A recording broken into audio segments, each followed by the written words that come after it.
يا ترى إزاي كانت اللغة المصرية القديمة بتتنطق زي ما كان أجدادنا بينطقوها لآلاف السنين؟ هو تم فك رموز الكتابة الهيروغليفية، وعلماء اللغة المصرية القديمة والخط الهيروغليفي بقوا يعرفوا المعنى العام للنصوص، لكن أغلبهم مش بيعرف طريقة النطق الفعلية أو الأقرب للمظبوط. وده بسبب إن الخط الهيروغليفي ما كانش بيكتب الحروف المتحركة أو التشكيل. ودي ما كانتش بتعمل مشكلة زمان بالنسبة للمصريين ساعة لما كانوا بيتكلموا اللغة المصرية القديمة، عشان هم عارفين اللغة بالظبط زي ما احنا دلوقتي بنقرأ العربي من غير تشكيل، وبنعرف النطق المظبوط عن طريق سياق الكلمات جوه الجملة. لكن حاليا استحالة نقدر نعرف طريقة النطق المظبوط إلا عن طريق الخط القبطي بس، عشان هو الخط الوحيد ما بين الخطوط المصرية القديمة اللي دايما بيكتب التشكيل والحروف المتحركة وكل التفاصيل التانية. تعالوا نشوف المثال ده من كتاب ألان جاردنر، اللي يعتبر المرجع رقم واحد في الخط الهيروغليفي على مستوى العالم.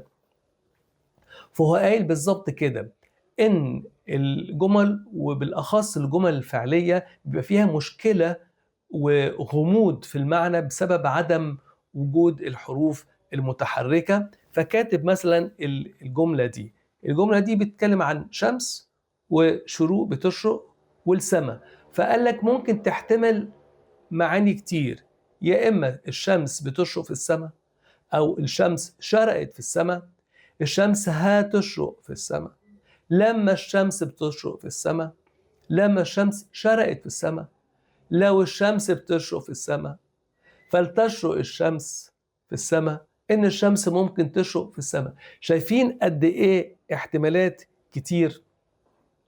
طيب تعالوا بقى نشوف الكلام ده بالنسبة للقبطي. تعالوا ناخد أول مثال فوق اللي هو الزمن الفعل المضارع. The sun rises in the sky. المعنى بتاعها خلينا في المضارع، يعني طريقة النطق الاصطلاحي الهيروغليفي بيتقال بالظبط كده: وبن را ام بت. تمام. تعالوا بقى نشوف النطق المصري الأصيل اللي عرفناه عن طريق الخط القبطي. هو فربويني انجا برا همت با. الإحساس مختلف خالص والصوتيات مختلفة تماما.